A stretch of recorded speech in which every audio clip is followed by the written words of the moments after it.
wala jiiñaate simple wala joxañ moom yéen moom dafa xam lu gendarme yi xamul moom rayul bokk ci ñiy rey dóorul nañ ko dem laaj ñi rey watul mortal combat rayul kenn dóorul kenn donc moom Pape Malick amul dara lu ñu ko mën topp un deux bu ñu ko doon topp sax du ñuy ñoo ko war a oo parce que ministre la woon ministre xam ngeen dañ koy oo feneen fudul fii donc foofu aussi respecté wuñu ay droit am defe naa ni loolu wax nañ ko gendarme yi def nañ observation bi mais malgré tout tontu na leen bien que waru leen tontu ndax du ñoo ko war a oo ministre du ku nekk moo ko mën a convoqué dafa am ñu ko war a convoqué du ñii dafa war a am mise en accusation assemblée nationale am commission d'instruction pour ñu mën ko entendre du gendarme mu jël oo benn ministre dama lay laaj lii loolu dañoo violé ay droit am te loolu bind nañ ko ci observation yi mais comme moom amul lu muy ragal amul lu muy tiit tontu na leen ñoom laaj bi bëriwul ay ñetti question la yoo xam ni daanaka amul bopp amul geen ndax ñoom xamuñu fu ñu jëm. blocage bi ci aéroport international bi loolu dañ koo tooñ amul benn juge bu bind ni warul jël avion dem amul kenn ku ko interdire mu génn Sénégal gars yi kay ñoom ñoo def lu leen neex tey ñu ngi nii Pape Malick topp ñu ko dara ba dara booloo jeex mu ngi nii sama wet su ko neexee mu jël avion dem Canada dem Paris dem Océanie dem Australie dem Mali dem fu ko neex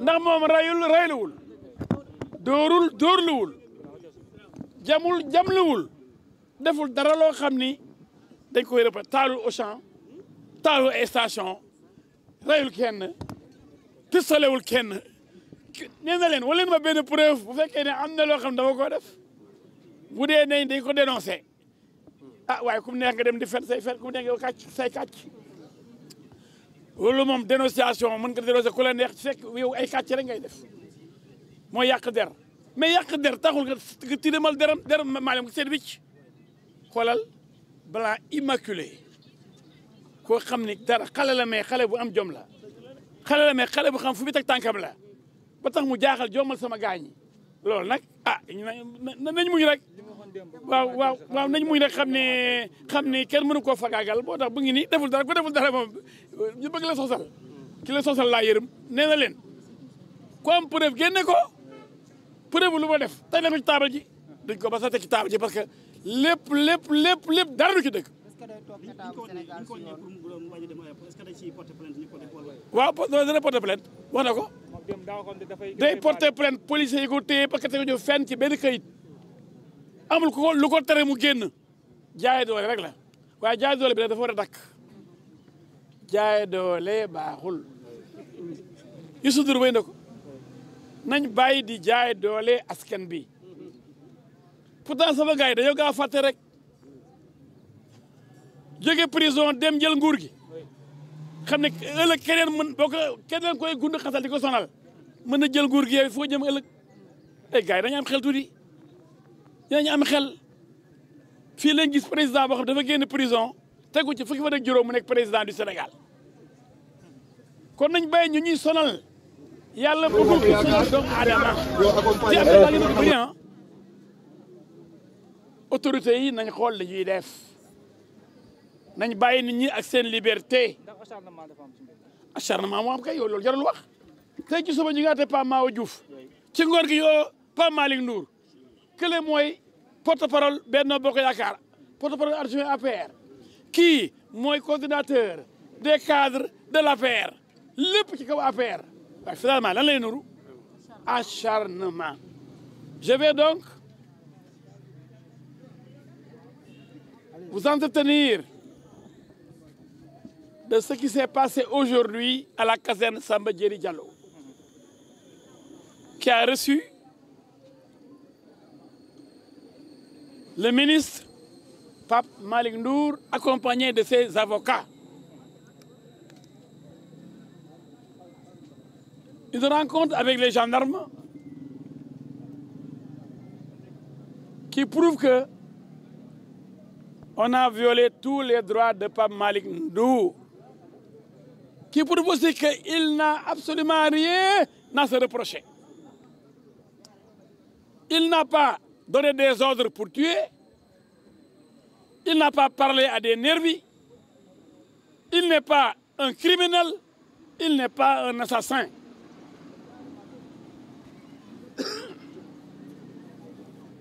En voulant le faire passer pour un assassin, aujourd'hui, l'enquête a été ridicule. Il leur a demandé des preuves par rapport à des dénonciations.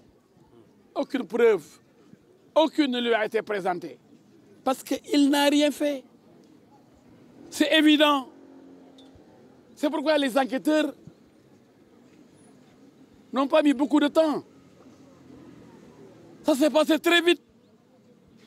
Parce qu'il n'y avait rien, absolument rien à reprocher à Pape Malick Ndour. Dénonciation, sans preuve aucune. Et en tant que ministre, on n'aurait jamais dû le convoquer ici. C'est ça la première violation de ses droits. Un ministre, il bénéficie du privilège de juridiction.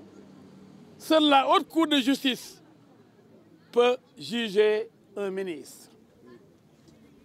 Et alors, ces gendarmes n'ont jamais été désignés par la haute cour de justice parce qu'il n'y a jamais eu une mise en accusation par l'Assemblée nationale de monsieur le ministre Pape Malick Ndour pour qu'une commission d'instruction installée à la cour d'appel puisse s'occuper de l'enquête. Non! Tous ces droits ont été violés, y compris le droit de prendre l'avion, de s'envoler, d'aller où il veut. Quelle violation grave des droits du ministre Pape Malick Ndour. C'est pourquoi il va porter plainte contre les policiers qui l'ont empêché de voyager. Il n'y avait pas de décision d'un juge pour l'empêcher de voyager. Ça aussi, c'est une violation flagrante de ses droits. Aujourd'hui, il peut prendre l'avion ce soir, s'il veut. Il peut aller au Canada, en Océanie, à Londres, à Paris, parce qu'on ne peut rien lui reprocher. En fait, on a cherché à l'humilier. C'est-à-dire on perd la raison maintenant. On perd la raison. Parce qu'il y a l'animosité, le désir de faire mal à quelqu'un qui est zen, qui est blanc comme neige, quelqu'un qui s'est toujours préoccupé de son pays et de son développement, un grand économiste qui les empêche de dormir, qui répond toujours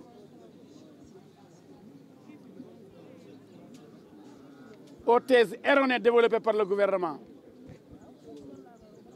C'est un intellectuel de haut niveau, courageux, et qui porte toujours la contradiction à ceux-là qui inventent des infractions, des dettes cachées, des choses qui n'existent pas dans ce pays.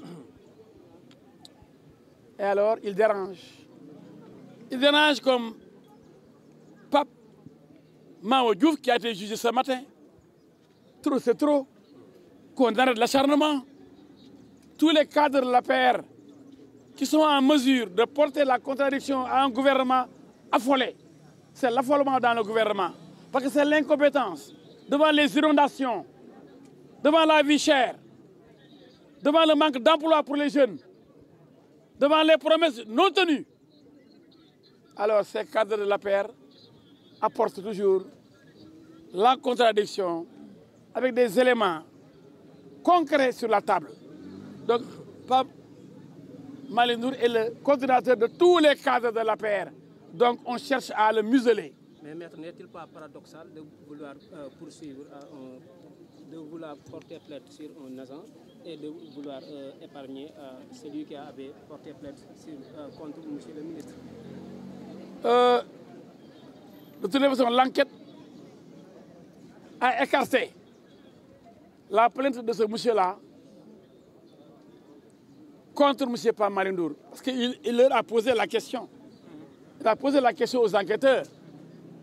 Ils ont écarté Parce qu'ils savent que ça, c'est une grosse farce, quoi. Ce gars-là qui dit avoir porté plainte contre Pape Malick Ndour sans aucune preuve.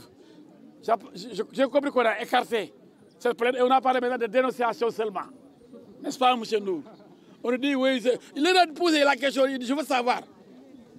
Et on a dit, non, c'est pas ça qui m'a amené ici. Et on lui a dit, non, c'est pas ça qui vous a amené ici, M. Ndour. Mais c'est une dénonciation par rapport à des crimes. Des crimes qui auraient été opérés ici dans ce pays, des crimes de droit international. Et il leur dit, moi, je veux bien voir les preuves de ces crimes que j'aurais perpétrés, ou que j'aurais occasionné. Aucune preuve. Et les gendarmes ont montré qu'ils étaient incapables de produire la moindre preuve. Donc nous sommes sortis de l'enquête Ragaillardi, convaincus que seule la vérité est révolutionnaire, convaincus qu'on ne peut rien reprocher à Pape Malick Ndour. On ne peut sortir aucune preuve contre Pape Malick Ndour. Par conséquent, nous allons rentrer. Il peut voyager dès cette nuit. Comment? Il peut voyager dès cette nuit. Il peut voyager tout de suite. Il peut quitter ici la gendarmerie pour aller à l'aéroport s'il veut. Parce qu'on l'a arrêté arbitrairement, illégalement, de façon injuste et inexplicable. Aucune raison, aucune décision de juge. C'est une violation flagrante des droits du ministre, Pape Malick Ndour. Donc vraiment, nous vous remercions. Je crois que c'est clair, net et précis. Qu'on arrête d'intimider les gens, qu'on arrête de s'acharner sur les gens, qu'on laisse le pays souffler, respirer, et qu'on laisse la démocratie aussi respirer. Je vous remercie. Monsieur le ministre.